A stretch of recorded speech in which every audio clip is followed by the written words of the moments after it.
Welcome to this week's episode of Undisputed MMA. We're chatting to Jody Solomon, boxing trainer and manager.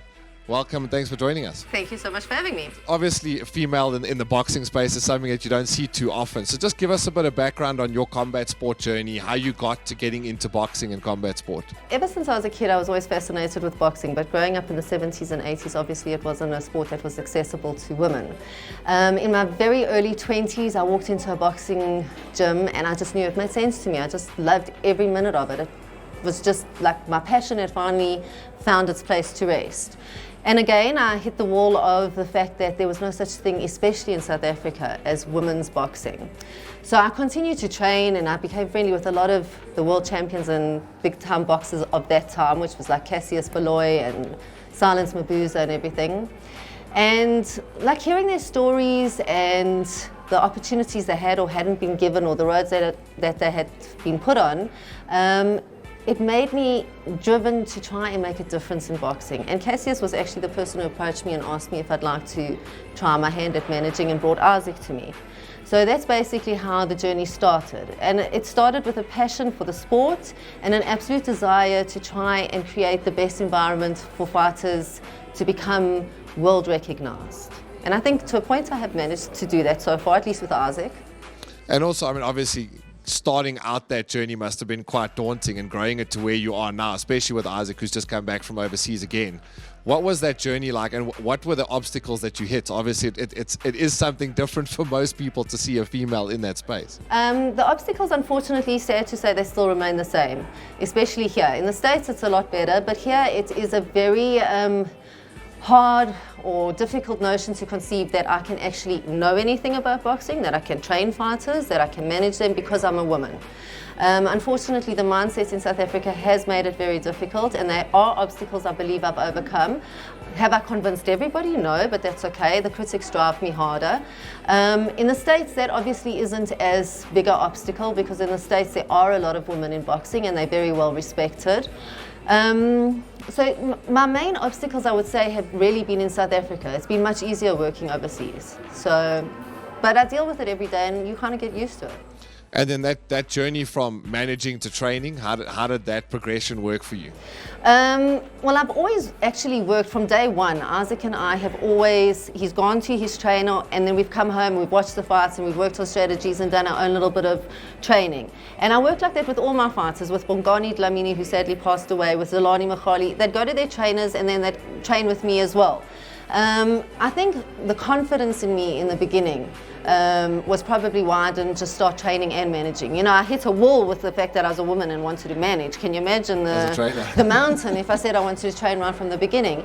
And then along the journey, meeting Buddy McGirt, Roy, learning a lot from overseas boxing trainers and that, my confidence grew.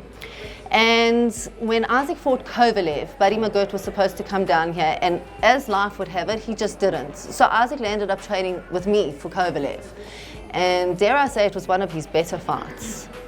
So that's what gave me the confidence to say that's it, I'm doing this now. But I had been training like Princeton Glover and all that beforehand. But that was my mark to say I'm ready for this.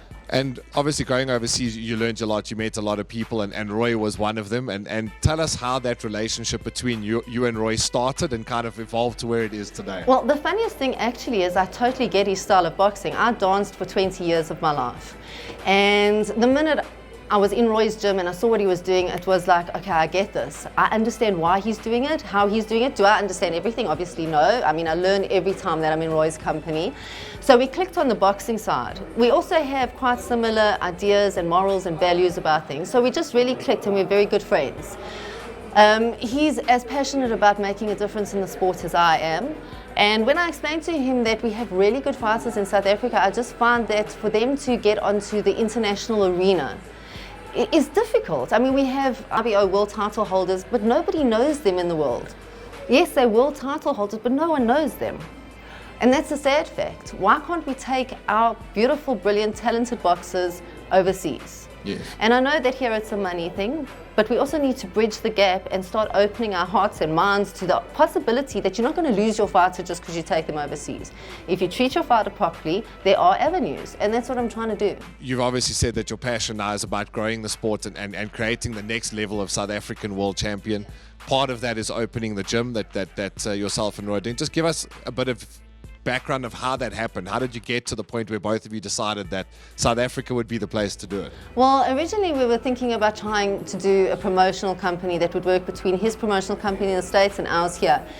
But because TV and all that is not so involved in boxing as it used to be, it wasn't the right avenue. So I said to Roy, what happens if we open a gym? And then we can start working with developing talent, teaching them right from the get-go what you do. We can develop the talent and take the ones that we think really have the potential to make it, and we can bring them to a gym in Pensacola. He has a promotional company in Vegas, and we can start opening doors and avenues like that. And obviously, being as passionate as he is about boxing, he was all in for it and in for making a difference in the lives of Africans. And how's your relationship with him developed over the time that you've obviously been working with him? I think Roy and I hit it off from day one, so we've always gotten on well. We have the most, it's a friendship that I treasure. He's a really good-hearted man. He's very humble. He's very knowledgeable about his sport, very passionate about it.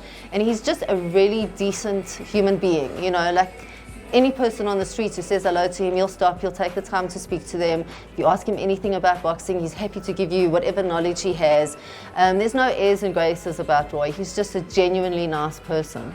And then, as you say, South Africa is still a bit behind in terms of female boxing promoters, that kind of space. What advice would you have for females that want to get into boxing or training or management in South Africa itself?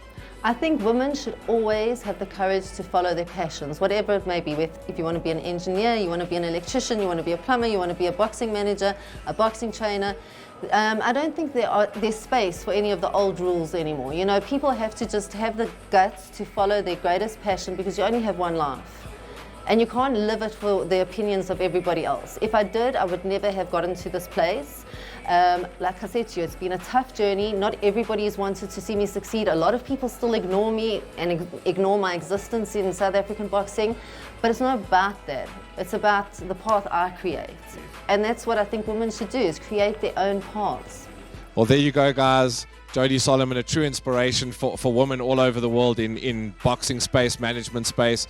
Get down to the gym, get down to them, you know, follow them on social media, follow that journey, get into the gym, especially if you're female athletes. The industry definitely needs a lot more of you.